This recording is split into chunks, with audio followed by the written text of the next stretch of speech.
সে স্টার্টিংয়ে বসবে, আউযুবিল্লাহ বিসমিল্লাহর সাথে সে দোয়া পড়বে, সুবহানাল্লাযী সাক্কারা লানা হাযা ওয়া মা কুন্না লাহু মুকরিনিন ওয়া ইন্না ইলা রাব্বিনা লামুনকালিবুন। আল্লাহর নাম লয়ে বিসমিল্লাহ কইয়া গাড়ি টান দিবি। কিন্তু এখন আমাদের চালক ভাইরা কি করে জানেন, আমারই বায়ানচারি ভাই কি কম, বসার পরে এরম এরম করে, এরম এরম। আচ্ছা ভাই, এরম এরম করার ভিতরে আপনি কি ফায়দাটা পাইছেন? যে একজন চালক ঘুম থেকে উঠলো, ওঠার পরে সে এখন টিপে যাবে। স্টার্টিং এ বসার আগে তার কাজটা কি, যে হেল্পারি করে ড্রাইভার হইছে, দেখবেন গাড়ির কাছে আসার পরেই তার স্টাফদেরকে সে প্রশ্ন করবে, রেড ওয়াটারে পানি দিছো? হেল্পার বলবে হয় দিছি, যদি না দিয়ে থাকে তাহলে বলবো ওস্তাদ মনে নাই, আমার ভুল হয়ে গেছে, আমি দিতে পারি নাই, দাও রেড ওয়াটারে পানি দাও। এটা হলো মানে পানি চেক করবি। মোবিল টান দিছো? ড্রাইভার এটা কর্তব্য। হেল্পার হাজারও চেক করুক, কিন্তু তারপরেও সে প্রশ্ন করবি, পানি মোবিল চাকা চোকা বাড়ি দিছো? চাকা চোকা দেখছো? যেহেতু 6টা চাকা, আবার স্পিয়ার একটা আছে 7টা। যে হেল্পারই করে ড্রাইভার হয়েছে, সে স্টার্টিং এ বসার আগে এইগুলো খোঁজখবর নিবে আগে। আর স্টার্টিং এ বসার পরে সে মনে করেন দোয়া পড়বি, কারণ এটাই আমার জীবনের শেষ ঠিক হয়ে যেতে পারে।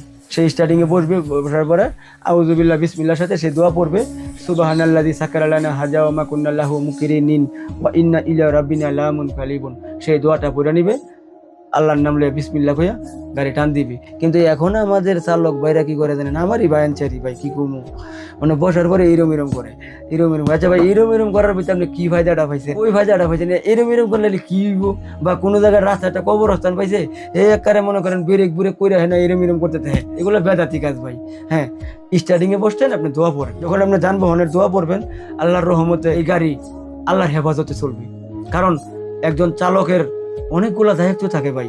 আমার এই গাড়িতে শুধু যে যুবক উঠে এরকম না, বৃদ্ধ মা বাবা উঠে, শিশু বাচ্চারা উঠে, গাড়িতে অনেক আলেম ওলামারা উঠে, অনেক ময় মুরব্বীরা উঠে। আবার এই গাড়িতে মনে করেন যে এই খারাপ মানুষও উঠে। যেহেতু আমরা ব্যবসা করি, সবাইকে নিতে হবে। আচ্ছা, এই যে এতগুলা মানুষের দায়ভার আমার উপরে, তাহলে আমি স্টার্টিং এ বসার পরে আমি যদি একটা বেদাতি কাজ করি, আর ওই অবস্থা যদি দুর্ঘটনা আমি মারা যায়, তাহলে আমার কি হবে, আমার যাত্রীর কি হবে? কারণ সমস্ত জিম্মাদারি তো আমার উপরে পড়ে গেছে গা। তাহলে আমার কি করতে হবে? ফজরের নামাজ পড়তে হবে। ফজরের নামাজের পরে ওযুর সাথে এবং পাক পবিত্রতার সাথে স্টার্টিং এ বসো, তুমি দোয়া পড়ো, দোয়া পড়া বাস আল্লাহর নাম নিয়ে বিসমিল্লাহ কইয়া তুমি গাড়ি টান দেও। রাস্তায় যখন নামাজের সময় হবে, ধরেন জোহরের নামাজের আজান দিয়ে লাইছে, এমনি যদি এলাকায় থাকতাম, বাসায় থাকতাম, তাহলে আমাদের 4 রাকাতই পড়তে হইতে খরচ, যেগুলো আমাদের যাত্রীদের জন্য বা চালকদের জন্য, স্টাফদের জন্য একটা সুবিধা আছে।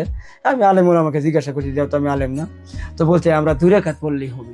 তো আমি বললাম যে হুজুর 2 রাকাত কত টাকার ভিতরে? তুমি যদি 48 কিলোমিটার হয়ে যায় তোমার বাড়ির থেকে, তুমি যদি সফরের নিয়তে বাইরও, আর যদি 48 কিলোমিটার হয়, তাহলে তুমি কসরের নামাজ পড়তে পারবা। দেখেন কত সুযোগ সুবিধা।